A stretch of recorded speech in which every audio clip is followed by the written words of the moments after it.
என்னது இது? வயல்ல யாருமே இறங்கி வேலை செய்யல. ஏன் எல்லாரும் இன்னைக்கு வரலையா? ஒன்றும் புரிய மாட்டேங்குதே. சுந்தரண்ணா எங்க போனாரு? அண்ணா, சுந்தரண்ணா.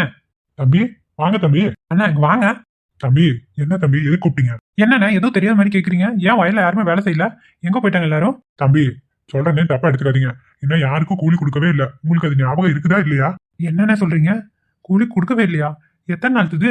என்ன தம்பி எல்லாம் மறந்து போன மாதிரி பேசுறீங்க? 3 நாள் ஆச்சு தம்பி கூலி கொடுத்து. நான் உங்ககிட்ட சொல்லி தான் அனுப்புனேன். கூலி கொடுத்தாதான் இல்ல வேலைக்கு வருவேன்னு சொல்றாங்கன்னு. அப்போ உங்களுக்கு அந்த விஷயம் வந்து சேரவே இல்லையா? ஐயோ அண்ணா, எனக்கு யாருமே சொல்லல. என்னண்ணா திடீர்னு இப்படி சொல்றீங்க? வேலை எல்லாம் பாதியிலே நிக்குது. ஏன் இப்படி பண்றீங்க? தம்பிங்க பாருங்க, எனக்கு இதுக்கு எந்த சம்மந்தம் இல்ல. நான் சொல்ல வேண்டியதை சொல்லி அனுப்பிட்டேன். வேலைக்காரங்க யாரும் வேலைக்கு வர மாட்டேங்கிறாங்க. நாத்து நட பாதியிலேயே நிக்குது. வந்தா தான் வயல்ல வேலையே ஆரம்பிக்க முடியும். அது மட்டும் இல்ல, கூலி கொடுத்தீங்கன்னா தான் இல்ல வருவேங்கிறாங்க. நான் என்ன வந்துட்டு சொல்லுங்க? எவ்வளவு ஒண்ணு தரணும்? 3 நாளுக்கு எவ்வளவு வரும் சொல்லுங்க. தம்பி, ஒரு 20,000 வரும் தம்பி. 5 நாளுக்கு கூலி. வேலை அதிகமா செஞ்சவங்களுக்கு முன்ன பின்ன பார்த்து கொடுக்குற மாதிரி இருக்கும். 20,000மா? ஆமா தம்பி, 20,000 வரும். 20,000 கொடுத்தீங்கன்னா தான் வேலைக்கு ஆளுங்க வருவாங்க. இல்லைன்னா எல்லாம் வரமாட்டாங்க தம்பி. பக்கத்து வீட்டுக்கு வேலைக்கு போயிட்டாங்க. சரிண்ணே, அப்படியாவது ஏற்பாடு பண்றேன். வேலை எல்லாம் பாதியிலே நிக்குது. வீட்டுல போய் பணம் எவ்வளவு இருக்குன்னு பாத்துட்டு வரேண்ணே. சரிங்க தம்பி, பார்த்துட்டு கொஞ்சம் ஏற்பாடு பண்ணுங்க. அப்பதான் ஆளுங்க வருவாங்க. சரிண்ணே, வந்துடுறேன். சரிங்க தம்பி. இந்த தம்பிட்டு சொல்லி தான் அனுப்புனேன். யாரும் சொல்லாம விட்டாங்கன்னு தெரியல. இப்ப கடைசியில நம்மள வந்து கேட்கறாரு. என்னமோ நமக்கு என்ன, பணத்தை கொடுத்தா வேலைக்கு வர சொல்ல வேண்டியதான். வேலை இப்படி நின்று போச்சு. எப்படி இதை விட்டோம்? சே, சீக்கிரமா போய் காசு எடுத்து கொடுத்து வந்து வேலையை பார்க்க சொல்லணும்.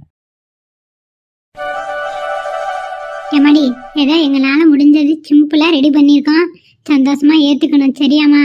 எங்களுக்கு அந்த அளவுக்கு செய்யறதுக்கு ஒன்றும் பெருசா வருமானம் இல்லம்மா, சரியா? தப்பா அடிச்சுக்காத. அக்கா, இந்த அளவுக்கு நீங்க பண்ணுவீங்கன்னு நான் எதிர்பார்க்கவே இல்லை. இதுவே எனக்கு ரொம்ப பெருசுக்கா. நீங்க இதுக்கு மேலன்னு சொல்றீங்க. இதே என்னால சந்தோஷத்தை அனுபவிக்க முடியாம அதிர்ச்சியில நிக்கிறேன். நீங்க என்னடானா என்னங்கிறீங்க. இதுவே போதுக்கா. இதுவே எனக்கு அவ்வளோ சந்தோஷமா இருக்கு. எங்க அம்மா அப்பா கூட இப்படி எல்லாம் பண்ணுவாங்களான்னு தெரியல. ஆனா நீங்க பண்றீங்க. உங்களுக்கு ரொம்பவே பெரிய மனசுக்கா. ஆமா ஆமா, அவன் சொல்றது அத்தனையும் உண்மைதான். என்னதான் இருந்தாலும் எங்க அண்ணி அளவோட மனசு யாருக்கு வராது. ஏங்க நீ அப்படியெல்லாம் பெருசா நான் எதுவும் பண்ணலாமா? எப்படி இருந்தாலும் அடுத்து அவந்திகாவுக்கு அழகா பண்ணும், துளசிக்கு பண்ணணும். இப்போ இவளை வச்சு நான் எல்லாமே ஒரு முன்னோட்டம் பார்த்துட்டு இருக்கேன். சரிங்கக்கா. அத்தை, நல்ல நேரம் போறதுக்குள்ள ஆரம்பிங்க அத்தை. அதான் நான் முதல்ல வச்சு ஆரம்பிக்கிறத விட இது அத்தனைக்கு ஏற்பாடு பண்ண நீதான். நீ வச்சாதான் சரியா இருக்கும். விழா நிறைவடைகிறது உன் கையில தான் இருக்கு. போமா, நீயே அவளுக்கு சந்தன குங்குமம் வச்சு ஆரம்பிச்சு வை. அப்படியா சொல்றீங்க? சரிங்க நீ, எனக்கும் சந்தோஷம் தான். நானே ஆரம்பிக்கிறேன். சரிம்மா. அக்கா, நீங்களே முதல்ல வைங்க. அதுவும் எனக்கு சந்தோஷம் தான். சரி, நானே ஆரம்பிக்கிறேன். நீயும் ஆசைப்படுற? அவந்திகா, ஒரு நிமிஷம். என்னங்க, வாங்க. கரெக்டான நேரத்துல தான் வந்திருக்கீங்க. அந்த அக்காக்கு வளகாப்புக்கு இப்பதான் நாங்க நலங்கு வச்சுட்டு இருக்கோம். நீங்களும் சந்தனம் பூசி விடுங்க. சந்தன பூசணுமா? என்ன நினைச்சிட்டு இருக்க நீ? என்னாச்சுங்க? எதுக்கு இப்படி கோவப்படுறீங்க? ஒரு நல்ல விஷயம் நடக்கும்போது ஏங்க இவ்வளவு கோவம்? உள்ள 10,000 பணம் வச்சிருந்தேன். எங்க அந்த பணம்? பணம் பணம் ஏங்க கேக்குறீங்க? பணம் எங்கன்னு கேக்குறேன். ஏன் கேக்குறீங்கிற? பணம் எங்க? எடுத்து அந்த காசை? அது வந்து வந்து எம்மாடி ஆந்திகா, நீ கொடுத்தது அந்த காசாமா? ஆமாத்த, கபோர்ட்ல இந்த காசை தான் எடுத்து கொடுத்தேன். என்னம்மா நீ இப்படி பண்ணி வச்சிருக்க? நீ ஒரு வார்த்தை என்கிட்ட சொல்லிட்டல. என்னாச்சுப்பா அகிலா? கபோர்ட்ல 10,000 பணம் வச்சிருந்தேன். போய் பார்த்தா பணத்தை காணோம். அங்க வேலைக்கு ஆளுங்கெல்லாம் கூலி கொடுக்கலன்னு சொல்லி வேலை பண்ணாம உட்காந்துருக்காங்க. போய் காசு கொடுத்தா மட்டும்தான் வேலையை ஆரம்பிப்பாங்க. என்ன பண்ணலான்னு இருக்க? டேய், என்னடா இப்ப உனக்கு பிரச்சனை? என்ன பிரச்சனை உனக்கு? எனக்கு இப்ப 10,000 பணம் வேணும். என்ன பண்ணான்னு கேளுங்க உங்க மருமக கிட்ட. காசு வேணும். 10,000 அவந்திகா எனக்கு தான் கொடுத்தா. என்ன பண்ணீங்க அந்த பணத்தை வச்சு? அந்த பிள்ளைக்கு வளகா பண்றதுக்காக தான் எல்லாமே வாங்கிச்சு பிடிச்சது. அதுல மிச்சம் ஒரு 3,000 ரூபா இருக்கு. அம்பிட்டுதான், மற்றபடி காசு எதுவும் இல்ல. இப்ப என்ன உனக்கு பிரச்சனை? ஒன்னும் இல்லாத அனாதைங்களுக்கு வளகா பொண்ணுதான் இல்லைன்னு அழுகுதா. அதுவும் ஏன் காசு எடுத்து? என்ன இதெல்லாம்? என்னங்க, என்ன பேச்சு பேசிட்டு இருக்கீங்க? பார்த்து பேசுங்க. சபையில நின்று நீங்க பாட்டுக்கு வார்த்தை விட்டுட்டு இருக்காதீங்க. அதானே? ஏண்டா டேய், ஒன்னும் இல்லாத அனாதைன்னு சொல்றேன். அந்த வார்த்தை எவ்வளவு பெருசு தெரியுமா? அதாவது அந்த இடத்துல இருந்து பார்த்தா தான் அதோட வலி அருமையும் தெரியும். என்ன நீ இப்படி பேசுற? உனக்கு இப்படித்தான் நான் வளர்த்துனானா? அதுக்காக 1000 பேர் வருவாங்க போவாங்க. வரவங்க போறவங்களுக்கெல்லாம் மடிச்சு கொட்டவும் பொலகப்பும் பண்ணவும் ஒன்றும் நான் சம்பாரிச்சு போடல. என் குடும்பத்தை பார்க்கறதுக்கு தான் நான் சம்பாதிக்கிறேன். நீங்க உங்க இஷ்டத்துக்கு எடுத்து ஊருக்கு தானம் பண்ணிட்டு இருக்கீங்க. என்ன இதெல்லாம்? அகிலா, என்னப்பா இப்படி எல்லாம் பேசுற? அப்ப நானும் அந்த மாதிரி தானே? நானும் வந்தவங்க போறவங்க அனாத மாதிரி தானப்பா? நானும் உங்க வீட்டுல உட்காந்துதான் எடுப்பு சொல்லி தின்னுட்டு இருக்கேன். என்னையும் நீ சேர்த்து தானே சொல்ற? பாருங்க தயவு செஞ்சு என் நிலைமை இருந்து யோசிச்சு பாருங்க. இப்போ எனக்கு அந்த காசு வேணும். ஆனா இவ தேவையில்ல செலவு பண்ணி வச்சிருக்கா. அப்படி இருந்தாலே ஒரு வார்த்தை என்கிட்ட கேட்டாளா? எனக்கு நான் இந்த மாதிரி செலவுக்கு வேணும் எடுத்துக்கிறேன் வேண்டாம் ஏதாவது ஒண்ணு சொன்னாலா? அவ பாட்டுக்கு எடுத்து செலவு பண்ணி வச்சிருக்கா. அப்பா, எனக்கு இந்த வீட்டுல இருக்க காசு எடுத்து செலவு பண்ண உரிமை இல்ல, அப்படித்தானுங்க? இங்க பாருடி, நீ பண்ணு வேண்டான்னு நான் சொல்ல வரல. அதுக்காக இந்த வீட்டுக்காரங்களுக்கு உனக்காக நீ பண்றது ஒரு நியாயம். தேவையில்லாத வீட்டில் ஒருத்தவங்களை உட்காந்து தண்டை சோறு போறதே பெருசு. இதுல வளக போடுறதே இல்லைன்னு அழுகுதா? இல்ல என்ன பேச்சு பேசிட்டு இருக்க நீ? நான் எல்லாம் தெரிஞ்சுதாம பேசுறேன். யாரை கேட்டு இவ பணத்தை எடுத்தா? யாரை கேட்டுடி நீ எடுத்த? நான் ஒரு தேவைக்குன்னு வச்சிருப்பேன், எனக்கு கேட்காம நீ எடுத்துருவியா? பையில இப்ப அவங்க வேலை செய்யாம ஆளுங்க உட்காந்து இருக்காங்க. என்ன பண்ண சொல்ற? நீ பாட்டுக்கு பணத்தை எடுத்து செலவு பண்ணி வச்சிருக்கோ, அதுவும் ரோட்ல போற யாருக்கோ ஒருத்தவங்களுக்காக. போது நிறுத்துடா. இப்ப என்ன உனக்கு 10,000 ரூபாய் பணம் தானே வேணும்? நான் கொண்டு வந்து தரேன். எப்படி தருவீங்க? உங்ககிட்ட எங்க பணம் இருக்கு? அதெல்லாம் உனக்கு எதுக்கு? உனக்கு தேவை 10,000 ரூபாய் பணம். இப்பயே இந்த நிமிஷமே நான் கொண்டாந்து தரேன். கொஞ்ச நேரம் அமைதியா இரு. உபந்திக்கா கிட்ட கத்திர வேலை வச்சுக்காத. அத்தான் உங்ககிட்ட எங்க அத்தை பணம் இருக்கு? நான் தான் தப்பு பண்ணிட்டேன். அவர்கிட்ட ஒரு வார்த்தை கேட்டிருக்கணும். என் மேலதான் தப்பு. உன் மேல தப்புன்னு நீ எதுக்கு உன் மேல பள்ளியை தூக்கி போட்டுக்கிற? புருஷ வச்ச காசை பொண்டாட்டிக்கு எடுக்க உரிமை இல்லைனா அப்புறம் அவங்களாம் என்னத்த புருஷன்? சொல்ல வந்திக்கா? அம்மா என்ன பேச்சு பேசிட்டு இருக்கீங்க நீங்க? நீங்க என்ன அவளுக்கு சப்போர்ட் பண்ணிட்டு இருக்கீங்க? பாருடா, வயல்ல வேலை நின்னு போச்சுதான், இல்லன்னு சொல்ல வரல. அதுக்காக வீட்டுல இந்த பணத்தை எடுத்து செலவு பண்ண எந்த உரிமையும் கிடையாதுன்னா அப்புறம் அவளை எதுக்கு உனக்கு பொண்டாட்டி? சொல்லுடா. அம்மா இங்க பாருங்க, அப்படியே பண்ணியிருந்தாலும் யாரு இவங்க எல்லாம் யாரு? இவங்களுக்கு எதுக்கு நம்ம செலவு பண்ணோம்? அவளுக்கு புரியுதா இல்லையா? போதுண்டா, சும்மா சும்மா அதே பேசாத. எரிச்சலா இருக்கு. உனக்கு 10,000 ரூபாய் பணம் தானே வேணும்? நான் இப்ப கொண்டாந்து எறிகிறேன், எடுத்துட்டு போ. அத்தை நீ நில்ல வந்திகா, நான் கொண்டாந்து தரேன். எல்லாம் என் தப்புதாம்மா, என் தப்புதான்.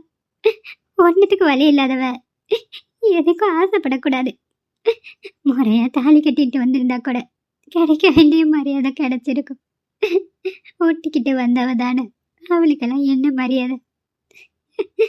எனக்கு புத்தி வேணுமா? நீங்க வளகாப்பு பண்றீங்கன்னு சொன்னாலும் நான் வேண்டான்னு தடுத்திருக்கணும். இப்படி அதுக்கு ஆசைப்பட்டு என்னென்னலாம் கேட்கணும் பாரு. தப்பு பண்ணிட்டேன். இதுக்கு கூட நான் குடுப்பனை இல்லாதவளா போயிட்டேம்மா. என்னால உங்க எல்லாத்துக்குமே கஷ்டம். ராதா அழுகாத ராதா, இந்த மாதிரி நேரத்துல அழுகக்கூடாதும்பாங்க. அப்படி பார்த்தா இந்த வளகாப்பு நான் தான் நடத்தணும்னு ஆசைப்பட்டேன். அது எவ்வளவு பெரிய முட்டாள்தானோன்னு இப்பதான் புரியுது. சொந்தக்காரங்களே இருந்தாலும் ஓரளவுக்கு மேல ஒரு வீட்டுல இருக்கக்கூடாது. தப்பு என் மேலதான். இந்தடா உன்னோட 10,000 ரூபாய் கரெக்டா இருக்கான்னு பாத்துக்கோ. ஏதுமா உங்களுக்கு? அதெல்லாம் உனக்கு எதுக்கு? உனக்கு தேவை 10,000, வாங்கிக்கோ. இல்ல பரவாயில்ல, நான் ஏதாவது பண்ணிக்கிறேன். வேண்டாங்க, இந்த பணத்துக்காக தானே இவ்வளவு நேரம் சண்டை போட்டீங்க. அதை வாங்கிக்கோங்க. வேண்டாம் எங்களுக்கு பணம். என்னடி நீ இப்படி பேசுற? பணத்தை புடிடா முதல்ல. கொடுங்க. நல்லா சொல்ற கேட்டுக்கோ. இனிமே 1 ரூபாய் இந்த வீட்டுக்காக உன்கிட்ட இருந்து வாங்க மாட்டேன். ஞாபகம் வச்சுக்கோ. இத கடைசி முதலும். என்னம்மா பெரிய பெரிய வார்த்தையெல்லாம் சொல்றீங்க? நான் தராம வேற யார்கிட்ட போய் வாங்குவீங்க? எப்படி இந்த குடும்பத்தை கொண்டு போகணும்னு எனக்கு தெரியும். எடுத்துட்டு போ நீ முதல்ல. அம்மா போடா முதல்ல இங்க இருந்து, நிக்காத. சரி நான் கிளம்புறேன். அக்கா அக்கா, என்னால உங்களுக்கு யாருக்குமே சண்டை வேண்டாக்கா. நான் வீட்டை விட்டு போயிடறேன்க்கா. என்னம்மா நீ இப்படி எல்லாம் பேசுற? நடந்த எல்லாத்துக்குமே எங்க தப்பு இருக்கு. நாங்க தாம தப்பு பண்ணிட்டோம். ஒரு வார்த்தை அவன்கிட்ட கேட்டு பணத்தை எடுத்திருக்கணும். அவன் வாய்க்கு வந்ததெல்லாம் ஏதோ பேசிட்டான். தயவு செஞ்சு மன்னிச்சிருமா. இதை எதையும் மனசுல போட்டு குழப்பிக்காத. நீ எங்கேயும் போக வேண்டாமா, இங்கே இரு. அப்படி பார்த்தா இது நடந்த அத்தனைக்கும் நான் தான் காரணம். என்னை எல்லாரும் மன்னிச்சிருங்க அத்தை. நான் உள்ள போறத பாரவண்டிகா. இப்ப இங்க நடந்த சண்டையை தயவு செஞ்சு எல்லாரும் மறந்துடுங்க. ஒரு விஷயம் நடக்கும்போது 1008 தடங்கள் வரதா செய்யும். இப்ப நமக்கு வளகாப்பு நடக்கணும், அதை மட்டும் பாரு. வந்து நலங்கு வை. அத்தை கண்டிப்பா நான் அதை பண்ணணுமா? பண்ணுமா? நீ பண்ணாம வேற யார் பண்ணுவா சொல்லு? எனக்காக நீங்க தான் இருக்கீங்க. நீங்க நல்லா இருப்பீங்கன்னு நினைச்சா நான் கண்டிப்பா நல்லா இருப்பேன். வாமா வந்து நலங்கு வைமா. அந்த தம்பி ஏதோ கோவத்துலதான் பேசியிருக்க. அப்படி நான் தான் ஏதோ உளறிட்டேன். பரவாயில்லம்மா, நம்ம தம்பி தானே. நீ வந்து நலங்கு வைடா. வெய்மா வந்திகா போ. சரிங்க அத்தை, வந்து வைமா. சீரும் சிறப்படும் நல்லபடியாக அந்த குழந்தைய பெற்றெடுப்பீங்கக்கா. கண்டிப்பாக அந்த குழந்தை பிறந்த நேரம் எல்லாமே உங்களுக்கு நல்லா தான் நடக்கும். கவலைப்படாமல் இருங்க. சரிம்மா, உன் வாய் முகத்தை அப்படியே பழிக்கட்டும். அத்தை போங்க, நீங்களும் வைங்க. சரியா வந்திக்கா. 16 பெற்று பெருவாழ்வு வாழணுமா. நல்லா இருப்ப நீ. அவ்வளோப்படாமல் இரு. நடந்த எல்லாத்துக்கும் என்ன மன்னிச்சிருமா. அக்கா பரவாயில்லக்கா, விடுங்க. நம்ம எல்லாரும் சேர்ந்த மாதிரி அவளுக்கு பூ போட்டு ஆசீர்வாதம் பண்ணிடலாக்கா. சரி ராதா. அத்தா உங்களுக்கு சாப்பாடு இதை முடிச்சுட்டு கொடுக்கலாமா? சரிங்க சித்தி. எல்லாருமே பூ போட்டு ஆசீர்வாதம் பண்ணுங்க, அவன் நல்லா இருக்கணும்னு. சரிம்மா.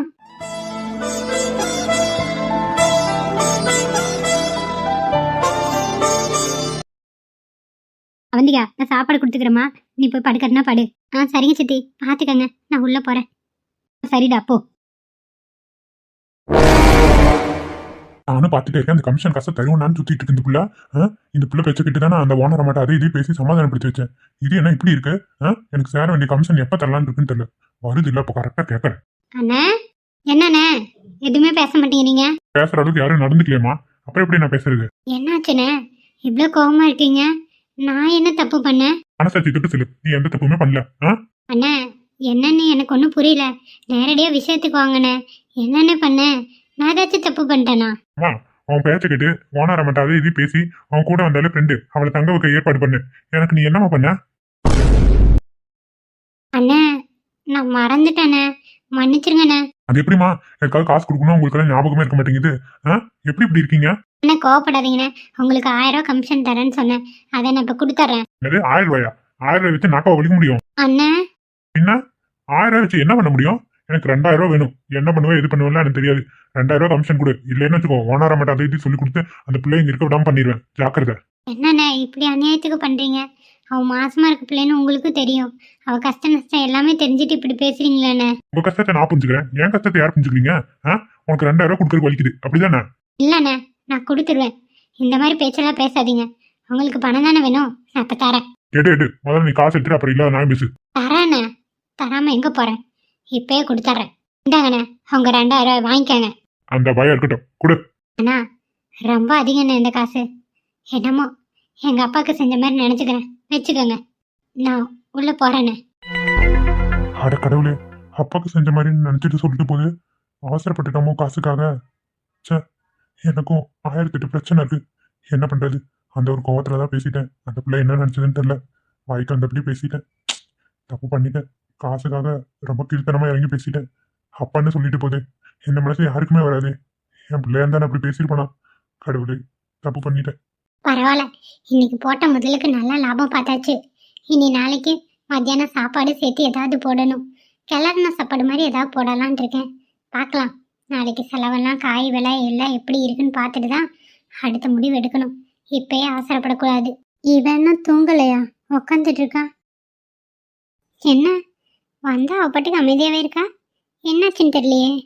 துளசி, என்னாச்சுடி முகம் ஒரு மாதிரியா இருக்கு? அதெல்லாம் ஒன்றும் இல்லடி, நான் நல்லா தான் இருக்கேன். நீ ஏதோ கணக்கு பார்த்துட்டு இருப்ப போல. பாரு, நான் டிஸ்டர்ப் பண்ணல. கணக்கு தான் பார்த்துட்டு இருக்கேன். எப்போ ஏதாவது லொடன்னு பேசிட்டே இருப்பேன். இன்னைக்கு வந்து எதுவும் பேசாம அமைதியா இருக்க. என்ன பிரச்சனை உனக்கு?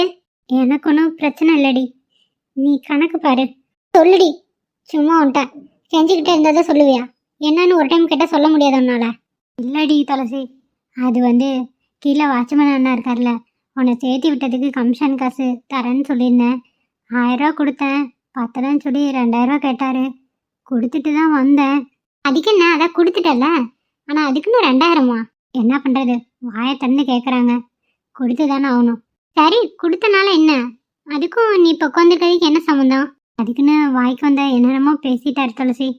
காசு கொடுக்காம ஏமாத்திட்டு போகிற மாதிரி சும்மா எப்பயும் அப்படியெல்லாம் பேச மாட்டாரு. இன்னைக்கு ரொம்ப ஒரு மாதிரி பேசிட்டாரு. கஷ்டமாக இருக்குது. இந்த மாதிரிலாம் நான் பேச்சு வாங்கணும்னு எழுதியிருக்கு போல. அப்படி பார்த்தா இதுக்கெல்லாம் நான் தான் காரணம் இல்லை பானு.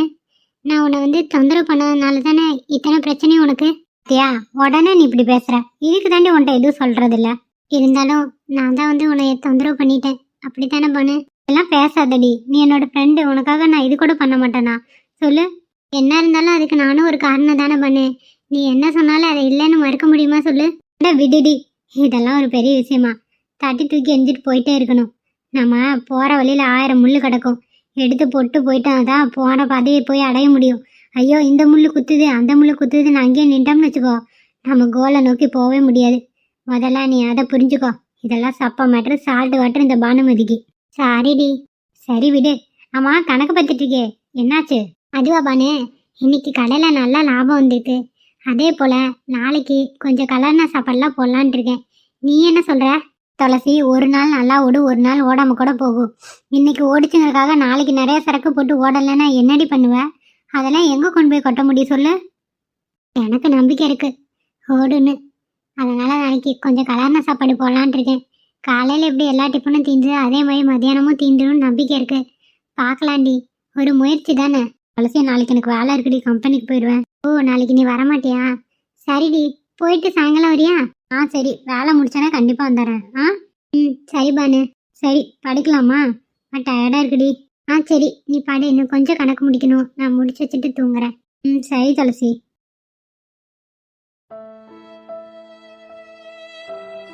இந்த வீட்டுல கண்மணி மாப்பிள்ளை இருக்கும்போது வீடு ஃபுல்லா சந்தோஷம் நிறைஞ்சிருந்தது.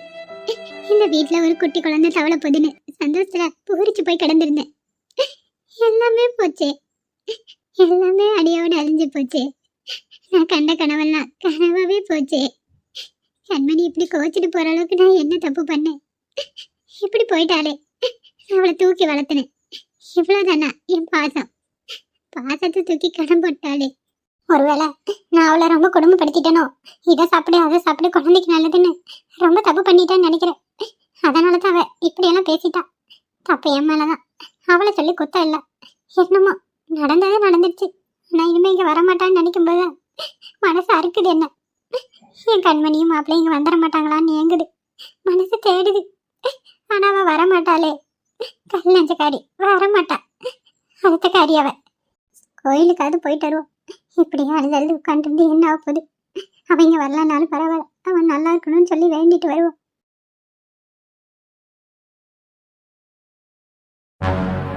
பவி நீ வரியா? நான் கிளம்பட்டுமா? நானும் கூடயே வரேன். பவி பவி பின்னாடி பாரு. யாரு? கண்மணியா? அவதான். பவித்ரா, என்ன உனக்கு பிரச்சனை? நான் தான் என்கிட்ட பேசக்கூடாதுன்னு சொல்லிட்டல, அப்படியே என்ன டிஸ்டர்ப் பண்ணிட்டே இருக்க. உனக்கு தமிழ்ல சொல்லி புரியலையே என்னமோ, இங்கிலீஷ்ல சொல்லட்டுமா? இல்ல வேற ஏதாவது லாங்குவேஜ்ல சொன்னாவது உனக்கு புரியுமா? பவி ப்ளீஸ் பவி, நான் சொல்றது கொஞ்சம் கேளு. ஏம்மா தாயே, நீ ஒருத்தி தான் அந்த உலகத்திலே அறிவாளின்னு சொல்லி சுத்திட்டு இருக்க. அது மட்டும் இல்ல, உன் பின்னாடி ஒன்று உதவாக்கரை சுத்திட்டு இருந்துச்சு, அது எங்க? அது கூட சுத்த வேண்டியதானே சேர்ந்து? பவி நீ தான் என்னோட ஃப்ரெண்டு, நீ சொல்றதுல தான் நிறைய நியாயம் இருக்கு. இதோ நான் அந்த லூசு பேச்ச கேட்டு தப்பா முடிவெடுத்துட்டேன். ஓ அவ்வளோ சீக்கிரம் உனக்கு மூளை வேலை செஞ்சிருச்சா என்ன? அவ பேச்ச கேட்டுன்னு சொல்ற? ஏன் இப்ப உன்னை கழட்டி விட்டாளா இல்ல நீ அவளை கழட்டி விட்டியா? அவை ப்ளீஸ் என்ன வார்த்தையில குத்தாதடி, என்னால தாங்க முடியல. நீ பேசும்போது மத்தவங்களுக்கு இப்படிதான் அடி இருந்திருக்கும். மத்தவங்களுக்கு மட்டும் என்ன காதுல தேன் வந்து பாயிர மாதிரி இருந்திருக்குமா? சொல்லு கண்மணி. தப்புதான், நீ சொல்ற அத்தனையும் உண்மை, நான் ஏத்துக்கிறேன். என் கூட பேசு பவி. நல்லவங்க யாரு கெட்டவங்க யாருன்னு தெரியாம எல்லாத்து கூடயும் பழகிட்டு தெரியறேன். என் மூளை தான் என்னை இவங்களை நம்ப அவங்கள நம்புதுன்னு சொல்லுது. நானும் அதை நம்பிட்டு தெரியறேன். ஆனா இப்பதான் புரியுது, ஒருத்தங்களை இருக்கும்போது விட இல்லாத போதுதான் அந்த வலியும் வேதனையும் அதிகமா இருக்குன்னு சொல்லுவாங்க. அதை இப்பதான் நான் உணர்றேன், இப்பதாண்டி உணர்றேன். நீ உணர்றேன்னு நான் எதை வச்சு நம்ப சொல்றேன்? சொல்லு கண்மணி, எதை வச்சு நம்ப சொல்ற? இன்னைக்கு வரைக்கும் நீ அவ கூட தான் சேர்ந்து சுத்திட்டு இருந்த. காலையில உன்கிட்ட வந்து பேசினதுக்கு எப்படி எல்லாம் கேவலப்படுத்துற, எப்படி மூஞ்சல் அடிச்ச மாதிரி பேசுற? உன்கிட்ட பதிலுக்கு நானும் அப்படி பண்ணா உன்னால தாங்க முடியுமா சொல்லு? இப்படி பேசினதுக்கு உன்னால தாங்க முடியல. நீ அப்படியே ஊசி ஏத்துற மாதிரி பேசின ஒவ்வொரு வார்த்தையும் எங்களுக்கெல்லாம் எப்படி இருந்திருக்கும்? என்ன மட்டுமா, உன் பாட்டியும் உன் புருஷன் உன்னை சுத்தி இருக்க அத்தனை பேரையும் நீ பேசுற. இதனால உனக்கு என்ன கிடைச்சது? தண்ணி மரமா நிக்கிறேல்ல, அதுதான் கிடைச்சது. நான் புரிஞ்சுக்கிட்டேன்டி, சத்தியமா நான் புரிஞ்சுக்கிட்டேன். என் பாட்டி என் நல்லதுக்காக தான் பண்ணியிருக்காங்க. அது தெரியாம நான் தான் தப்பு பண்ணிட்டேன். அவங்களோட நல்லெண்ணத்தை புரிஞ்சுக்காம என்னை எதேதோ சொல்றாங்கன்னு நான் தான் தப்பா புரிஞ்சுட்டேன். அது பெரிய தப்புடி, நான் பண்ணதான் தப்பு. நான் இன்னைக்கு போய் எங்க பாட்டி கல்ல விழுந்து அவங்க கிட்ட மன்னிப்பு கேட்க போறேன். அப்புறம் என் புருஷனும் அவங்க வீட்டுக்கு போயிட்டாரு, அவங்க கிட்டே நான் மன்னிப்பு கேட்டு எங்க வீட்டுக்கு கூட்டிட்டு வரணும். இது அத்தனைக்கும் நீ மட்டும் தாண்டி காரணம். நீ சொன்ன பிறகுதான் எனக்கு மூளையே வேலை செஞ்சுது. ரொம்ப நன்றி பவி. இப்ப தெரிஞ்சுனே, அது வரைக்கும் சந்தோஷம். ஒன்னு சொல்றேன், நல்லா கேட்டுக்கோ. எப்பயுமே உன்னை சுத்தி இருக்கவங்க எல்லாம் வேணும்னு இருந்தன, யாருமே வேண்டாம் தனியாவே நின்று சாதிச்சு கிழிச்சிருவோன்னு நினைச்சேன்னு வச்சுக்கோ, அது நீ போடுற தப்பு கணக்கு. எல்லாத்துக்கும் எல்லாமே வேணும், புரிஞ்சு நடந்துக்கோ. புரிஞ்சுக்கிட்டேன்டி, நான் புரிஞ்சுக்கிட்டேன். உன்கிட்ட நான் ரொம்ப கோவமா பேசிட்டேன், மனசை காயப்படுத்திட்டேன். என்னை மன்னிச்சிருடி, என்னை மன்னிச்சிரு. சரி பரவாயில்ல, அழுகாம வீட்டுக்கு போ. தேங்க்ஸ், சரியான நேரத்தில் எனக்கு சொல்லி கொடுத்த. இல்லைன்னா நல்லா அந்த மேம்கிட்ட மாட்டிருப்பேன். ஏன்னு தெரியல, அந்த மேம் எப்போ பாரு என்னை திட்டிக்கிட்டே இருக்காங்க. உன்னை பற்றி அவங்க ஏதாவது தப்பாக புரிஞ்சு வச்சிருக்காங்க, அதனால தான் இப்போ உன்னையே டார்கெட் பண்ணுறாங்க. சரி இனிமேலாவது கேர்ஃபுல்லாக இருந்துக்கோ. ம், நேராச்சு, நான் கிளம்புறேன். ஆ, தேங்க்ஸ் பவி, போயிட்டு வா. நீயும் பத்திரமா வீட்டுக்கு போ. இல்லை உங்கள் வீட்டில் வந்து விட்டுட்டு போட்டுமா? ஐயோ வேண்டாம் வேண்டாம், நான் போய்க்கிறேன், நீ பார்த்துப்போ. சரி பத்திரம். ஆ சரிடி. கண்மணி, எதுக்கும் ஃபீல் பண்ணாதீங்க. போய் உங்க வீட்டில் போட்ட சண்டையை சமாதானம் பண்ணுங்க. ம், உங்களுக்கு இதெல்லாம் பிரச்சனைனா எங்க கல்யாணம் நடக்குமோ நடக்காதோன்னு சொல்லி பிரிஞ்சு போய் நின்றுட்டு இருக்கோம் நாங்க. எங்க அண்ணி எங்க அண்ணனை விட்டு பிரிஞ்சு போய் நிக்கிறாங்க. இதுக்கெல்லாம் நீங்க என்ன சொல்வீங்க சொல்லுங்க? உங்களுக்கு இருக்க இந்த பிரச்சனைக்கு நீங்க இவ்வளோ கோவப்படுறீங்க, அப்ப நாங்க உங்கள் பிரச்சனையை பற்றி யோசிக்கும் போது என் பிரச்சனைலாம் பெருசு இல்லை. கரெக்டு தான் தினேஷ். எங்கள் வீட்டில் தினேஷ் என்ன தெரியுமா சொல்லியிருக்காங்க? இத்தனை பவுன் போடணும், இத்தனை ரொக்கம் கொடுக்கணும், வீட்டை பேரில் எழுதி வைக்கணும், சொந்தக்காரங்க யாரும் வரக்கூடாது, பெற்றவங்க கூட வரக்கூடாதுன்னு சொல்லி எங்கள் அம்மா அப்பா கண்டிஷன் போட்டிருக்காங்க. அந்த கண்டிஷனுக்கு ஒத்துக்கிட்டா மட்டும்தான் என்னை கல்யாணம் பண்ணி தரேன்னாங்க. அதுக்காக இவங்க அண்ணி இவங்க அண்ணங்கிட்ட சண்டை போட்டு வீட்டை விட்டு வெளியே போயிட்டாங்க தெரியுமா? இதெல்லாம் எவ்வளோ பெரிய தியாகம் தெரியுமா? அவங்க வாழ்க்கையை பணைய வச்சு எங்களை சேர வைக்கணும்னு நினைக்கிறாங்க. அதுக்கே நாங்கள் ரொம்ப நன்றி கடன் பட்டிருக்கோம். அப்படி இருக்கிற பிரச்சனையில் உன் பிரச்சனையெல்லாம் பெருசே இல்லை கண்மணி. ஒன்றே ஒன்று சொல்கிறேன், யாரையுமே ரொம்ப ஹார்ஷாக பிஹேவ் பண்ணாத, திட்டாத, சரியா? ம், சரி பவி, எனக்கு நல்லா புரியுது. இனிமேல் தப்ப நான் பண்ண மாட்டேன்.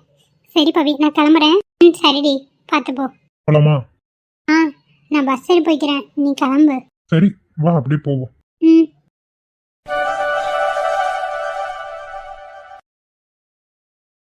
என்னங்க எதுவுமே பேசவே மாட்டேங்கிறீங்க? நானும் வந்து பார்க்குறேன், அமைதியாவே இருக்கீங்களே. அப்படியெல்லாம் ஒன்றும் இல்லை, நீங்களே எதுவும் பேசல, அதனால தான் நான் அமைதியாக இருந்தேன். ஆ, சந்துரு என்ன பண்றான்? வந்து தூங்கிட்டு இருக்காங்க. பக்கத்து ரூமில் தான் படுக்க வச்சிருக்கேன். எந்திரிச்சானா கேட்கும். ஓ, தூங்க வச்சிட்டீங்களா? தூங்க வச்சாதான் நமக்கு டிஸ்டர்ப் இல்லாம இருக்கும்னு தூங்க வச்சிட்டீங்க, அப்படித்தானே? ஏங்க இப்படியெல்லாம் பேசுங்க? நானே என் குழந்தைய டிஸ்டர்பாக நினைப்பேனா? ஐயோ தானியா, நான் தப்பா எதுவும் சொல்லல, நீயே அப்படி எடுத்துக்கிற. நான் பொதுவாக தான் சொன்னேன். புரியுது புரியுது, நானும் சும்மா சாதாரணமாக தான் சொன்னேன். நீங்கள் எதுவும் தப்பா எடுத்துக்காதீங்க. பரவாயில்ல தானியா. நான் சொல்ல வர்றது உங்களுக்கு புரியுதா புரியலையான்னு தெரியல. எனக்கு எப்படி ஆரம்பிக்கிறதுன்னு தெரியல. எல்லாம் இருக்கட்டும், ஃபர்ஸ்ட் நைட் எல்லாரும் நைட்டு தான் வைப்பாங்க, நீங்கள் என்ன ஈவினிங் டைமில் வச்சுருக்கீங்க? ஏன் இப்படி? எனக்கு ஒன்றும் புரியலையே. உண்மையான காரணத்தை சொல்லட்டுமா? ஆ சொல்லுங்கள். உண்மையாக சொல்லப்போனா சந்துரு தூங்குற டைமிங் எனக்கு நல்லாவே தெரியும். 4 மணிலேருந்து 6 மணி வரைக்கும் சந்துரு நல்லா தூங்குவான். அந்த நேரத்தில் அவன் எந்திரிக்கவும் மாட்டான், பால் கேட்டு அழுகவும் மாட்டான். அந்த நேரத்தில் ஃபர்ஸ்ட் நைட் இல்லை ஃபர்ஸ்ட் ஈவினிங் வச்சா கரெக்டாக இருக்கணும் தான் எனக்கு தோணுச்சு. அதனால தான் இப்போ வச்சேன். அப்போ எல்லா பிளானிங்கோட தான் இருந்திருக்கீங்க. ம், சந்திர எப்போ தூங்குவான் எப்போ எந்திரிப்பான்னு எல்லாமே தெரியுது உங்களுக்கு. உண்மையாக எனக்கு நல்லாவே தெரியும் தானியா. அதெல்லாம் நோட் பண்ணி தான் இந்த ப்ரோக்ராமே வச்சிருக்கேன். ஆமாம் ஆமாம், பெரிய ப்ரோக்ராம். இதுக்கு பேர் உங்களுக்கு ப்ரோக்ராமா? சும்மா சொன்னடி. அப்புறம் உன்னை வாடி பொடியும் குப்பையில் எதுவும் உனக்கு காய்ச்சல் பண்ணலையே? அதை எப்பயும் உங்ககிட்ட சொல்லிட்டேன், உங்களுக்கு புரியவே மாட்டேங்குது. இதுக்கெல்லாம் பர்மிஷனே கேட்கக்கூடாதுன்னு. இதுக்கு மட்டும்தானா இல்லை எல்லாத்துக்குமே வா? உங்களுக்கு எல்லாத்துக்குமே பர்மிஷன் எதுவும் வேண்டானா எதுவுமே வேண்டாம். ம், உங்களுக்கு என்ன தோணுதோ தாராளமாக அதை பண்ணலாம். உண்மையா தானே தானியா? நீ விளையாட்டுக்கு ஒன்றும் சொல்லி. உண்மையாக தாங்க சொல்கிறேன். அப்புறம் எனக்கு உன்னோட ஃபீலிங்ஸ் என்னன்னு நல்லாவே புரிஞ்சுது. அன்னைக்கு நான் எதுவும் வேண்டான்னு சொல்லும்போது உன் முகம் ரொம்பவே ஒரு மாதிரி சுகமாக போயிடுச்சு. எனக்கு அப்பயே புரிஞ்சிச்சு உனக்கும் இன்னும் உணர்ச்சிகள் இருக்கு, உனக்கும் ஆசை பாசம்லாம் இருக்குன்னு. அதை நான் ஏன் முட்டுக்கட்டை போட்டு தடுக்கணும்? அதனால தான் இன்னைக்கு இதுக்கு எல்லாத்துக்கும் நான் ஏற்பாடு பண்ணேன். உனக்கு புரியுதுல? என்னை புரிஞ்சுக்கிட்டதுக்கு நன்றி. எனக்கு என்ன சொல்கிறதுன்னு தெரில. எனக்கும் ஆசாபாசம் இருக்க தானங்க செய்யும். நானும் சின்ன வயசு பொண்ணு தானே. இருக்கக்கூடாதுன்னு நான் சொல்லவே இல்லையே. கண்டிப்பாக இருக்கணும். நல்ல வேலை நான் அதை ஈஸியாக புரிஞ்சுக்கிட்டேன். இல்லைன்னா நான் வேற மாதிரி நினச்சிருந்தா என்ன வருது சொல்லு? கடைசி வரைக்கும் உனக்கு அந்த விஷயத்த நான் தராமையே போயிருப்பேன். அது உனக்கும் குற்றம் உணர்ச்சியா மனசுக்குள்ள இருக்கும், எனக்கும் இருந்திருக்கும். நீ அதை போட்டு மனசுக்குள்ள குழப்பிக்கிட்டே இருந்திருப்ப. ஏதோ நல்ல வேலை எனக்கு நல்லாவே ஸ்ட்ரைக் அவுட் ஆயிடுச்சு. ம், உண்மையிலுமே நீங்கள் ரொம்ப கிரேட். ஏன்னா இவ்வளோ அழகாக புரிஞ்சு வச்சிருக்கீங்க, கரெக்டாக தகுந்த மாதிரி நடந்துக்கிறீங்க. அதுக்கு என்ன சொல்கிறதுன்னு தெரில. எந்த ஜென்மத்தில் நான் பண்ண புண்ணியனும் தெரில, நீங்கள் எனக்கு புருஷனாக கிடைச்சதுக்கு. நீ மட்டும் இல்ல, சந்துருவும் நீயும் எனக்கு பொண்டாட்டியாவும் பிள்ளையாவ கிடைக்க நான் தான் கொடான குடி புண்ணியம் பண்ணியிருக்கணும். கரெக்ட் தானே தன்யா? ம், கண்டிப்பாக. நானும் சந்துருவும் அதே போல தான் புண்ணியம் பண்ணிக்கணும். சரி சரி, இப்படியே பேசிக்கிட்டு இருந்தா நல்லா இருக்காது. சந்துரு எந்திரிச்சிருவான். அதுக்குள்ள நான் ஆரம்பிச்சிட்டுமா? நான் தான் எதுக்கு பர்மிஷன் கேட்கக்கூடாதுன்னு சொன்னேன்ல, அப்புறம் என்ன ஆரம்பிக்கலாமான்னு கேள்வி வேற. ம், புரிஞ்சிருச்சு. பொண்டாட்டி சிக்னல் கொடுத்துட்டா இனிமே பாரு, உனக்கு எப்படி ஆரம்பிச்சா பிடிக்குன்னு சொல்லு, நான் அப்படியே ஆரம்பிக்கிறேன். ம், ஏதாவது பிடிக்காததை பண்ணிட்டேன்னா அப்புறம் மூட் அவுட் ஆயிடும். ம், அதனால உனக்கு என்ன பிடிக்குன்னு சொன்னீங்கன்னா அதுக்கு தகுந்த மாதிரி ஒவ்வொன்றா நான் பார்த்து பண்ணிடுவேன். என்னங்க நீங்க சின்ன குழந்தை மாதிரி என்கிட்ட போய் கேட்டுட்டு இருக்கீங்க? ஒரு குழந்தை வரணும்னாலும் சரி, வர வைக்கணும்னாலும் சரி, சம்மந்தப்பட்ட உங்ககிட்ட தானே கேட்கணும். ம், என்ன நான் சொல்றது? உங்களுக்கு இன்னொரு குழந்தை வேணுமா என்ன? பின்ன சந்துரு மட்டும் தனியாக தான் நல்லா இருக்கும். அவங்க கூட விளையாடுறதுக்கு தங்கச்சியோ தம்பியோ வேண்டாமா? ம், அதுக்காக தான் நான் ஒவ்வொன்றா பார்த்து பண்ணிட்டு இருக்கேன். சந்திரக்கு தம்பி வேணுமா தங்கச்சி வேணுமான்னு தெரியல. உங்களுக்கு ஏதோ ஒன்று வேணும்னு மட்டும் நல்லா தெரியுது. புரியுதுல்லடி. அப்புறம் என்ன, எங்கேருந்து நான் ஆரம்பிக்கிறதுன்னு நானே முடிவு பண்ணிக்கிறேன். நீ எதுவும் பேச வேண்டாம். ம். என்னங்க, நான் ஒரு சில நேரம் சத்தம் போட்டுருவேன். உங்களுக்கு ஒரு மாதிரி இருக்குமோ என்னமோ. ஐயோ, கத்தி கித்தி ஊரை குட்டிடாதடி. பக்கத்தில் உட்காங்க என்ன ஏதுன்னு வந்து கடைசியில் ஏன் சட்டையை பிடிச்சிட்டு போகிறாங்க. அந்த அளவுக்கு கத்த மாட்டேன், சம்டைம்ஸ் கத்திடுவேன். சரி சரி, பேசிக்கிட்டே இருந்தால் வேலைக்காகாது. அவனை பார்க்க பார்க்க எனக்கு மூட் ஆகுது. எப்படி ஆரம்பிக்கிறதுன்னு நானே பார்த்துக்கிறேன். ம், சரிங்க. என்னங்க, காலை எங்க பிடிச்சிட்டு இருக்கீங்க? காலை விடுங்க. உன் காலில் இருந்து தான் நான் இப்போ ஒவ்வொன்றா ஆரம்பிக்க போகிறேன். ம். நீ காலை எடுக்காத. உன் காலில் இப்போ நான் ஒரு முத்தம் கொடுக்க போகிறேன். என்னங்க, காலெல்லாம் வேண்டாம். ம். ஏய், பொண்டாட்டியோட காலிலேருந்து தலை வரைக்கும் எல்லாமே புருஷனுக்கு தான் சொந்தம். ம். காலாக இருந்த என்ன, கையாக இருந்த என்ன, எனக்கு உன் கால்லேருந்து உனக்கு நான் முத்தம் கொடுக்கணும். உன்னை முழுசாக நான் எடுத்துக்கணும். அதுக்காக தான் நான் அப்படி பண்ணிட்டு இருக்கேன். நீ எதுவும் பண்ண வேண்டாம். அமைதியாக இருந்தீங்கன்னா எனக்கு அதுவே போதும். சீ, எனக்கு ஒரு மாதிரியா இருக்கு. மாறியா இருக்கிறது தான் நானும் பண்ணிட்டு இருக்கேன். சிவார்த்தி, சரி நான் முத்தம் கொடுக்குறேன். ம். நாலும் சரி 3 நாளும் சரி, முத்தம் கொடுக்குறது தான். என்னங்க, என் தங்கத்தோட காலு எவ்வளோ சாஃப்டா இருக்கு. போதும் போதும் விடுங்க. இப்போ என் பொண்டாட்டியை என் மடியில் உட்கார வைக்க போறேன். அடியிலையா? அது எதுக்கு? உட்காரி, அப்பதான் உனக்கு புரியும். இப்போ ஒருத்தி அது எதுக்கு இது எதுக்குன்னு. என்னங்க, வாய கொஞ்ச நேரம் அமைதியா வைடி ப்ளீஸ். டி டிஸ்டர்ப் பண்ணாதானே. உங்களை சரி, ஓகே. பொண்டாட்டி, நீ சாரியோட இருக்கிறத விட சாரி இல்லாம தான் கும்முன்னு இருக்க. உண்மையிலுமே இதுதான் உங்களுக்கு பிடிச்சிருக்கு? எனக்கு மட்டும் இல்ல, கல்யாணம் ஆன எல்லாத்துக்கும் இதுதான் பிடிக்கும். சி, போங்க. எல்லாத்துலயும் டபுள் மீனிங். ம். ஆமா, என்ன உனக்கு பிடிச்சிருக்கா இல்லையா உண்மையை சொல்லு. பிடிக்காம தான் இப்படி மடியில தூக்கி உட்கார வச்சதும் உட்காந்துட்டு பேசிட்டு இருக்கானா? ஆமா இல்ல. எனக்கு தான் புரியல. பொண்டாட்டி, மெல்ல மெல்லமா உன் வயிற்றுக்கு என் கை போகுது. உன் இடுப்பை கிள்ளணும்னு தோணுது. உன் கழுத்துல முத்தம் கொடுக்கணும்னு தோணுது. உன் உதட்டை பிடிச்சி கடிக்கணும்னு தோணுது. எல்லாமே தோணுது. ஏன்? ஒண்ணுனா பண்ண வேண்டியதானே? நான் தான் பர்மிஷன் கொடுத்துட்டல, அப்புறம் என்ன? என்னை முழுசா நீங்க எடுத்துக்கலாம். அதுல எந்த ஆட்சேபனையும் இல்லை. கண்டிப்பா தானே. ஐயோ ஆமா. புரியுது. இன்னும் ஏன் சும்மாவே இருக்க? என்ன ஆரம்பிக்காம இருக்கேன்னு திட்டுற அப்படிதானே? புரிஞ்சா சரி, இன்னும் கொஞ்ச நேரம் போச்சுன்னா அதான் பண்ண போறேன். இதோ அடுத்து இப்பயே ஆரம்பிக்கிறேன். என் பொண்டாட்டி காக்க வைப்பனா? கண்டிப்பா மாட்டேன். என் பொண்டாட்டியோட சந்தோஷம் தான் எனக்கும் முக்கியம். என் சந்தோஷம் என் பொண்டாட்டிக்கு முக்கியம். கரெக்ட் தானே தன்யா? கரெக்ட் தாங்க. உன்னோடு நான் இருக்கும் ஒவ்வொரு மணித்துளியும் மரண படுக்கையிலும் மறக்காது கண்மணியே. உன்னோடு நான் இருக்கும் ஒவ்வொரு மணித்துளியும் மரண படுக்கையிலும் மறக்காது கண்மணியே. உம்மா. இது வரைக்கும் பேசினதெல்லாம் போதும். இனிமே பேசிட்டு இருந்தீங்க செமையா கோவம் வந்துடும். ஒழுங்கா ரொமான்ஸ் பண்ற வழியை பாருங்க. ஒரே ஒரு முத்தை மட்டும் லிப்ல கொடுத்துக்கிட்டுமா? ஆசையா இருக்குடி. ம். உம்மா. எப்பா, என்ன சாப்பிட்டான உதடு, அப்படியே திராட்சை பழத்தை கடிச்ச மாதிரி இருக்கு. இன்னைக்கு இந்த திராட்சையை சாப்பிட வேண்டியதான். ஐயோ, சும்மா பேசிட்டே இருக்காதயா. அதை சாப்பிட இதை சாப்பிடன்னு சொல்றே தவிர ஒன்னே சாப்பிட்ட பாடில்ல. சரியான லேட்டு. இப்ப பாருடி, போதுங்கிற அளவுக்கு உன்னை என்ன பண்றேன்னு. நீ உன்னை தொலைக்க நான் என்ன தொலைக்க அடிமத்தையில 2 பேரும் செத்து பொழக்க